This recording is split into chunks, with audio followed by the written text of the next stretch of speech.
세상을 바꾸는 힘. 최영일의 YTN 뉴스 정면 승부.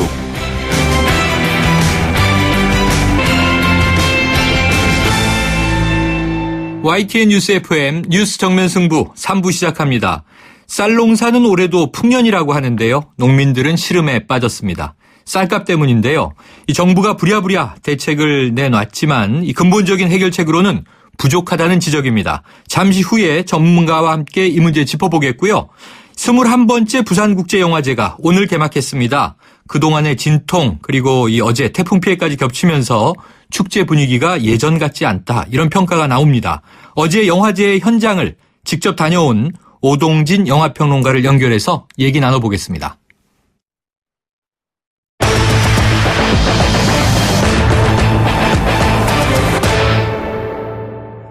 한국식량안보연구재단 이사장을 맡고 있는 이철호 고려대 명예교수를 연결해서 쌀값 대책에 대한 의견 들어봅니다. 자, 이철호 교수님 안녕하십니까? 네, 안녕하세요. 네, 자, 이 올해 쌀 농사가 대풍이라고 하는데요. 이게 풍년의 역설 이 이야기가 반복되고 있어서요. 이 쌀 생산 과잉 문제 얼마나 심각한가요? 네, 풍년이 될 때마다 지금 남아도는 쌀이 쌓여가지고 한 170만 톤 정도가 쌓일 걸로 재고가 될 걸로 생각하고 있는데, 네. 사실은 우리가 그 쌀의 그 수요를 적절하게 필요한데 쓰지 않는데 오히려 더 문제가 있다고 보는 거죠. 아, 그러면은 이 적절하게 어떻게 써야 하는데 지금 어떻게 현행되고 있는 건가요? 결국은 쌀이 소비가 줄어서 상당히 많이 남고 있는데, 네네. 그 수요처를 우리가 늘려야 되는데, 예, 사실은 정부가 좀 수요처를 좀 새롭게 늘릴 필요가 있죠. 네네. 지금 이번에 농협에서 180만 톤을 소비를 하겠다 그랬고, 또 정부도 한 40만 톤 이상을 수매를 해주면 쌀값 안정은 그렇게 심각한 문제는 안 될 것 같은 생각은 들어요. 네, 그러니까 말씀하신 다만 대로. 시기적으로 어떻게 적절하게 네. 적시에 그런 문제를 해결하느냐가 중요하죠. 자, 이게 뭐 국민들의 쌀 소비량은 계속 줄고 있고요. 네. 그러다 보니까 말씀하신 대로 정부가 정책적으로 이 쌀의 좀 활용 방안을 더 강화해야 좋지 않겠느냐 하는 말씀이신데요. 네. 자, 이 정부가 남아도는 쌀이 많아서 재고 처리에 골머리를 앓고 있다. 그럼 현재 쌀 재고 올해는 어느 정도 됩니까? 지금 한 170만 톤 정도가 남을 거로 재고량이 될 거로 예측을 하고 있는데요. 그럼 해마다 지금 재고가 늘고 있습니까? 그렇습니다. 자, 이 급기야 당정이요. 벼 재배 면적을 줄이는 방법으로 이 절대농지라고 불렀지 않습니까? 네. 이른바 농업진흥지역인데요. 이것을 해제하겠다 이런 카드를 꺼내들었어요. 네. 이 농지 축소가 쌀 생산을 줄일 수 있습니까? 그거는 굉장히 잘못된 선택이라고 저는 봅니다. 네. 이 농지를 줄인다고 하는 것은 생산 기반을 무너뜨리는 건데, 그런 방법으로 쌀값 조정을 하는 거는 그거는 어떻게 보면 말이 안 되는 얘기죠. 네네. 우리가 예를 들어서 논에다가 보리나 다른 작물을 심는 것은 단기적으로 과잉 생산되는 걸 줄일 수 있지만, 네네. 그 논 자체를 농업의 용으로 사용을 하고 해제한다는 거는 그건 국가 백년 대계를 거스르는 굉장히 잘못된 주장입니다. 네. 또 더군다나 이 농지 전용은 투기의 대상이거든요. 네네. 이 지금 우리나라 서울을 비롯해서 대도시 근교의 대부분의 농지가 외지 사람들이 소유를 하고 있어요. 네. 그 사람들은 기회만 있으면 지금 이런 농지 전용을 해가지고 5배, 10배 이상의 네. 그 가격 차를 투기를 하고 그걸 기다리고 있는 사람들이 참 이런 결정을 박수를 칠 일이죠. 이거는 안 됩니다. 그건 네. 굉장히 잘못된 일이고 농지를 한번 전용하면 다시 쓸 수 없거든요. 거기에 그렇겠네요. 예, 세면 깔고 뭐 집 짓고 네. 이렇게 하면 다시 쓸 수 없게 만드는 거는 이건 대단히 잘못한 거고 이 쌀값 안정하고 전혀 무관한 내용이에요. 이건 아. 투기꾼들이 원하는 일인데 네네. 그걸 정부 여당이 하겠다고 나서는 거는 너무 잘못된 일이죠. 아, 그렇군요. 그러니까 지금 말씀하신 대로 쌀 재배를 좀 줄이고 보리라든가 다른 작물을 심는 것은 좋아도 지금 농지를 해제해서 이걸 뭐 다른 용도로 전용시켜버리면 부동산 투기만 득을 볼 수 있다 이런 말씀이신데요. 현재 그렇습니다. 지금 해제 절차를 진행 중인 농지가 있습니까? 지금 우리 정부가 지난 1년 동안에 8만 헥타에 달하는 지금 농지 전용을 했어요. 아, 네. 이건 엄청난 지금 실책을 하고 있는 겁니다. 그리고 아하. 앞으로 15,000헥타를 더 하겠다 그러는데 네. 이거는 지난 10년 동안에 농지 전용한 면적의 거의 70%에 달하는 땅을 불과 1년 사이에 지금 전부 전용을 해버린 거예요. 굉장히 이거는 아주 빠르군요. 심각한 문제죠. 네. 자. 이거는 투기꾼들을 위한 정부인데 네. 이런 식으로 이 농업을 이렇게 하면 안 되는 거죠. 자, 이 농지 축소가요, 향후에 식량 안보 차원의 위기로 연결될 수 있다. 이런 지적도 있는데, 이 교수님은 동의하십니까? 그럼요. 농지를 줄여놓으면 앞으로 우리가 통일이 되면 네. 북한에는 논이 면적이 많지 않거든요. 아, 그렇죠. 그러니까 북한 사람들을 위해서 주로 남한 논에서 벼를 생산해야 되는데 지금 쌀이 조금 남는다고 그 논들을 다 없애면 통일한다면 어떻게 하려고 그래요? 그러니까 이제 통일은 말로만 통일이고 네. 실제로 하는 걸 보면 이건 통일을 완전히 거꾸로 가는 얘기거든요. 아하. 그렇군요. 이런 건 있을 수 없는 거죠. 이런 정도. 네, 장기적인 면에선 문제가 있다. 이런 의견이십니다. 그럼요. 혹시 식량 안보와 관련된 위험 말고도 또 다른 부작용들이 있겠습니까? 제일 큰 부작용은 결국은 농지 전용을 해서 덕을 보는 사람들이 투기를 하는 사람들이고 도시의 부유층들이 원하는 거죠. 네. 이런 정책을 해서는 안 되는 겁니다. 지금 말씀하신 대로라면 통일 이후에 이제 식량 안보 문제와 더불어서 지금 이 농지 전용을 해제해 나가는 것은 양극화를 또 부추기는 효과가 있겠군요. 그럼요. 네. 그건 알겠습니다. 너무 잘못된 정책이고 어떻게 정부 여당이 그런 결정을 하는지 도저히 이해가 안 가는 거죠. 자, 큰 문제는 이 쌀값 안정하고는 전혀 무관한 얘기입니다. 네, 쌀값 안정과는 무관한 정책이다. 이렇게 말씀하셨습니다. 자, 이 쌀 생산과 재고는 계속 늘어나고 있는데요. 해마다 쌀 소비는 계속 줄어들고 있다는 거죠. 그럼 이 소비가 늘지 않는 원인은 뭡니까? 우리가 지금 쌀의 다른 음식, 육류라든가 뭐 동물성 식품이라든가 라면이라든가 이런 음식이 많기 때문에 네네. 쌀 소비가 줄어드는 건 당연해요. 그러나 우리가 다른 면으로 생각하면 통일을 준비하기 위해서 적어도 120만 톤의 쌀을 비축하고 있어야 돼요. 네. 당장 통일이 되면 100만 톤에서 150만 톤 정도의 쌀이 모자랍니다. 아하. 그러니까 우리가 급격한 통일을 모두 걱정을 하고 있는데 네. 그걸 준비를 하려면 적어도 120만 톤의 쌀을 통일 비축미로 늘 가지고 있어야 된다는 게 저희 주장이고요. 1년에 60만 톤씩 저장해서 2년 동안 뒀다가 쌀 가공 산업에다가 방출하는 그런 제도를 네. 만들면 지금 이 쌀이 남아도는 문제는 전혀 문제될 네. 수가 없죠. 이런 통일을 대비한 그런 어떤 정책을 가지고 쌀 문제를 해결해야지 네. 이 농지를 없앤다든가 이거는 너무 잘못된 정책이죠. 네. 자, 교수님, 그리고요, 이 당정이 농지에서 이 3년간 벼를 재배하지 않는 조건으로 이 보상금을 준다. 이른바 이 쌀 생산 조정 제도를 논의 중이라고 알려졌는데요. 예, 보시기에 이 방법은 좀 형평성에 맞고 효과가 있겠습니까? 네, 그런 거는 유럽에서도 한동안 그런 정책을 쓴 적이 있는데요. 네.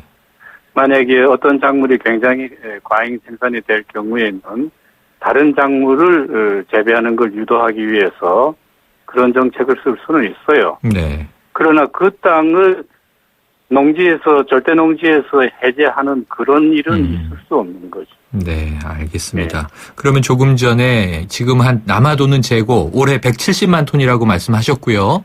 네. 150만 톤 정도의 통일 비축미가 필요하다. 이런 또 말씀 주셨는데 네. 자, 지금 이제 뭐 농민들은 굉장히 화가 나지 않았습니까? 그렇습니다. 어제 오늘 한남대교에서 지금 경찰과 대치하는 상황까지 벌어졌고요. 이가 네. 폭락 때문인데 이 수급 균형을 좀 맞출 수 있는 근본 대책 어떤 것들 좀 있을까요? 그러니까 통일비 120만 톤을 비축하는 거는요. 네. 저희가 FA가 권장하는 20%의 재고량 이외에 120만 톤이거든요. 네. 지금 우리가 매년 한 80만 톤은 비축을 해요. 네. 그래서 그 80만 톤 이외에 120만 톤을 비축을 한다면 1년에 60만 톤 정도는 시장에서 경비가 될 수 있는 거죠. 네. 그리고 저는 우리가 통일미 120만 톤을 비축해도 통일이 되는 순간에 네. 북한 주민들한테 쌀을 신속하게 공급을 하려면 남한에서 먼저 저소득층에 대한 쌀 지원 정책을 펴야 됩니다. 아. 지금 돈이 없어서 쌀밥 대신에 라면을 먹는 많은 저소득층한테 네. 한 달에 10kg의 쌀을 무상으로 지원을 한다면 아하. 그거는 굉장히 중요한 복지 정책이거든요. 네. 네. 그거를 위한 비용은 우리나라 복지 예산의 1%만 가지면 그건 지원을 할 수가 있어요. 네. 자, 지금 쌀 수급을 맞추면서 이 복지 정책을 또 확대할 수 있는 그런 방안을 말씀해 주셨습니다. 그렇습니다. 그러면 끝으로요, 교수님. 최근에 정치권에서 여야 입장이 많이 갈리는데 뭐 올해 북한의 수해도 있었고요. 이 우리가 남는 쌀을 북한에 지원하는 방안, 야당은 또 제안을 하고 있는데 교수님은 이 대목은 어떻게 보세요? 그거는 현실적으로 제가 보기에는 네. 맞지 않는 거라고 봐요. 네. 왜냐하면 북한이 핵을 포기하지 않는 한 우리가 북한에다가 그런 지원을 하는 거는 네. 국제사회가 볼 때도 조금 이상하게 보일 수 네. 있어요. 통일을 위한 비축이 필요한 것이다. 교수님, 네. 오늘 말씀 여기까지 듣겠습니다. 고견 감사드립니다. 네. 지금까지 한국식량안보연구재단 이사장을 맡고 있는 이철호 고려대 명예교수였습니다.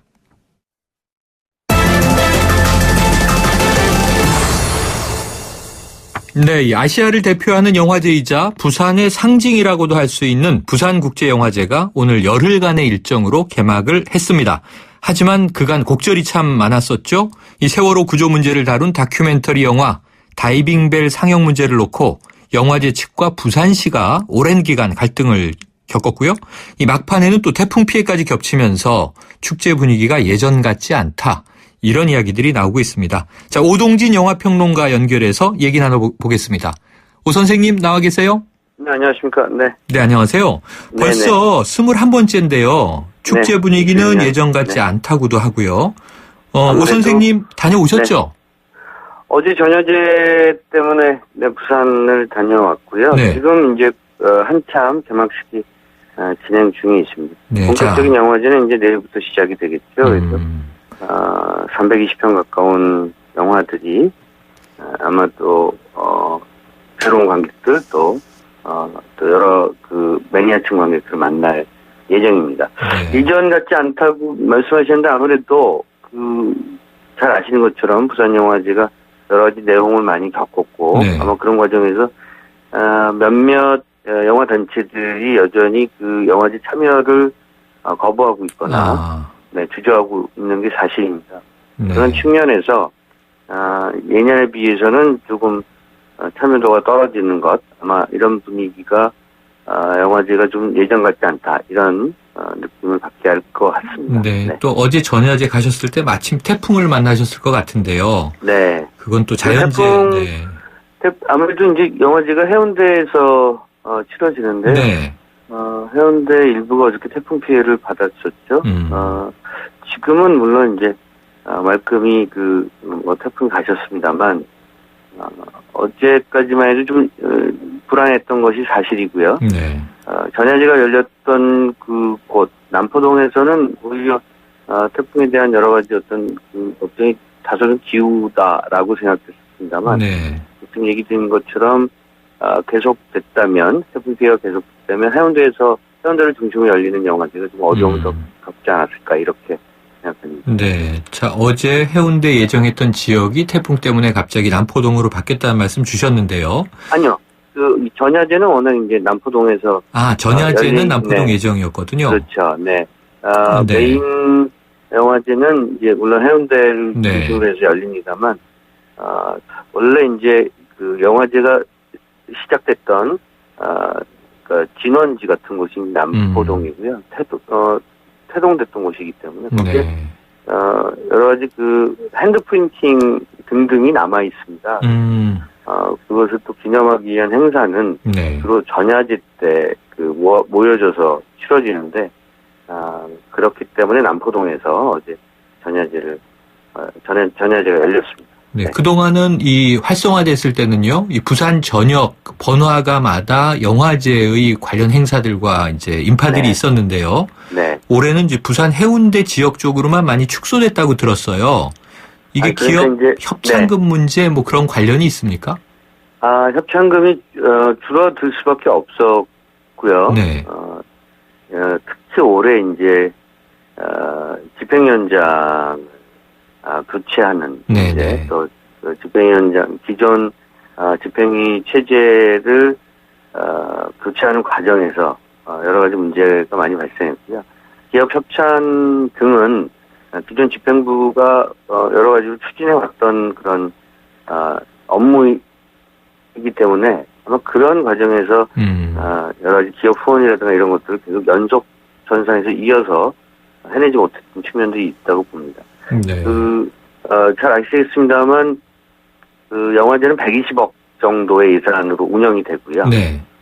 그 중에서 30억 원 정도 가까운 그런 예산이 기업 협찬 또는 후원금으로 이루어졌던 게 사실입니다. 네네. 그런 부분에 아마 좀 차질이 생길 수밖에 없었던 그런 부분이 이번 영화제를 전체적인 어떤 그런 외형 이런 것들은 줄일 수밖에 없는 환경으로 만들지 않았나 이런 생각이 들고요. 자, 4분의 1이 원래 이제 영화제는 원래 영화제는 그 100% 해운대로 옮겨오는 중이었습니다. 네. 그동안 이제 이원화돼서 영화제가 치러졌던 것이 아무래도 전체 운영에 있어서의 어떤 여러 가지 문제들을 노출시켰고요.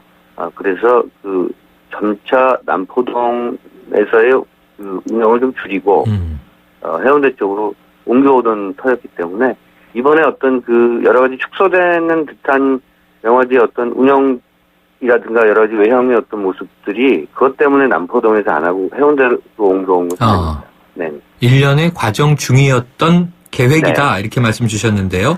근데 결국 이걸 이제 지켜보는 국민 대중들이 조금 이제 착잡한 것은 결국 그 원인이 이제 영화 다이빙벨 상영 문제로 촉발된 이 갈등에서 비롯됐던 거지 않습니까? 네. 선생님은 어떻게 좀 그 과정 지켜보셨어요? 그러니까 쉽게 말씀드리면 잘 틀어지고 있었던 영화제를 뭐랄까요? 좀 긁어부스러움을 만든 셈이랄까요? 네. 다이빙벨의 어떤 상영 문제라고 하는 것이 결국 표현의 자유 문제하고도 연결되어 있는 것이고 그 문제가 서로 정치적인 어떤 이견들을 만들어내고 그것 때문에 상호 좀 대립하는 구조가 만들어졌다 하더라도 이렇게까지 영화제의 전체적 운영을 훼손하는 그런 방향으로 나아간 것은 매우 잘못됐다 이렇게 생각이 되고요. 네. 어쨌든 그 부산영화제가 부산시만의 것도 아니고 사실은 국가적 차원의 어떤 행사라는 생각이 들고요. 전 국민이 사실 부산영화제 그동안 키워오고 앞서왔던 것이 사실이었는데 그런 부분에 있어서는 조금 그 행정당국이라든가 또는 정책당국에서 이 영화제를 다루는 그런 모습들이 신중하지 못했다 이렇게 생각이 듭니다. 자, 그러면은 올해 이 조금 어려움 끝에 어쨌든 네. 치러지게 되는 부산국제영화제 좀 면면 어떻게 좀 졸속이라는 비난을 피하고 내실 있게 진행될 수 있으리라고 전망하세요? 결국 영화제의 힘은 컨텐츠입니다. 네. 어떤 영화들이 이 영화제에 지금 수급이 됐는가, 영화제를 통해서 어떤 영화들을 볼 수 있는가가 굉장히 중요한 관건이고요. 네. 그런 측면에서 여러 가지 어려움이 있었습니다만 부산영화제 현재 집행부 체제가 영화들을 울고지 걸기 위해서 상영하기 위해서 굉장히 노력했던 것이 사실이고요. 네. 제가 예상했을 때는 320편 정도 영화를 늘 상영을 해왔었는데 성격하게 줄어들 것이다라고 생각을 했습니다. 네. 원래 300편 넘게 영화를 상영하는 그런 영화제가 전 세계적으로 그렇게 많지 않거든요. 네. 예컨대 얼마 전에 했던 캐나다의 토론토 영화제라든가 네덜란드의 로테르담 영화제 네. 그 정도의 규모인데요. 아마 그런 면에서 규모가 굉장히 줄어들 수밖에 없지 않겠는가. 그리고 300편이 넘는 영화를 상영하고 운영하는 것이 워낙 조직적으로 굉장히 정교한 작업이 필요하기 때문에 좀 어려울 것이다라고 내다봤는데 어쨌든 이번 부산 영화제도 편수를 유지하는 데 굉장히 네. 공을 들였고요. 그런 측면에서는 어쨌든 이 영화제를 좀 부족하긴 하지만 네. 예년과 같이 건강한 상태로 지켜내겠다라고 하는 내부의 의지가 굉장히 크게 작동하고 있는 것이 사실입니다. 네, 그 많은 영화를 다 섭렵하기는 어렵겠고요. 이 그렇죠. 개막작과 폐막작은 올해 어떤 작품입니까? 개막작이 한국 작품이라고 생각하시면 되고요. 네. 강률 감독이 만든 춘몽이 이제 곧 상영이 네, 되겠네요. 그렇죠? 8시 이제 상영이 될 거고요. 아하. 네, 이 춘몽을 아마 선정한 것은 그만큼 부산 영화제가 어쨌든 자신의 의지를 조금 더 외부에게 표명하는 어떤 그런 정치적 의지도 있지 않는가. 네. 한국 영화와 함께 가겠다. 또는 아시아권 영화와 함께 가겠다는 의지를 보여주는 거고요. 해막작 검은 바람이라는 네. 작품입니다. 그래서 역시 이 아시아권 영화고요. 이라크 쿠르드 쪽 영화죠. 네, 그래서 네. 부산 영화제가 아시아권의 중심에서 새로운 아시아 영화들을 발굴하고 아시아 쪽 영화적 커뮤니티를 계속해서 육성하고 키워나가겠다는 그런 당초의 어떤 그런 의지를 이번 영화제에서 어쨌든 톡톡히 좀 보여주겠다라고 하는 그런 측면들을 지금 네. 나타내고 있습니다. 자, 지금 이 방송 듣고 계시는 청취자들 중에 혹시 내일 이후에 부산을 가시면요? 오동진 네. 선생님 볼 수 있는 건가요? 그렇죠. 내려와 계시군요, 계속. 네. 굳이 저를 보시는 것보단 영화 보시는 게 더 좋을 것 같고요. 왜냐하면 네. 이제 말씀하신 것처럼 320편 중에서 영화를 열심히 보셔도 아마 열흘 정도의 기간 동안에 15일까지 하거든요. 네. 열흘 정도의 기간 동안에 한 20편 정도 보시면 굉장히 많이 보시는 건데 네, 네. 그만큼 이제 이 세계 각국에서 뛰어난 영화들이 굉장히 많이 와 있기 때문에 네. 영화를 잘 골라서 보시는데도 시간이 만만치 않을 거라는 생각이 듭니다. 네. 네. 자, 몇 차례 가본 경험으로는 영화도 네. 영화지만 밤거리에 부산에서 정말 네. 길거리에서 유명한 영화 배우들과 네. 영화인들이 술 먹는 장면이 인상적이었는데요. 이번에도 좀 활성화되기를 기대해 보겠습니다. 네, 오늘 말씀 네, 여기까지 알겠습니다. 듣죠. 고맙습니다. 네, 감사합니다. 네, 지금까지 오동진 영화평론가였습니다. 1644 대리운전 1644 불러보자 꽃배달도 1644 전국 꽃배달 배송비 포함 3단 환 54,000원부터 3단 환 54,000원부터 1644 꽃배달 1644 대리운전 1644 당신의 제규어는 수만 번의 코너링 후에도 그 가치가 확실히 지켜져야 합니다. 제규어가 보장하는 제규어 인증 중고차 서비스 트레이드 인 프로그램. 보유하신 제규어를 최상의 조건으로 팔고 신차 구입 시 특별 혜택까지 누리시기 바랍니다. 제규어 공식 인증 중고차 전시장에서 만나보세요. 3부는 여기까지고요. 4부로 이어갑니다.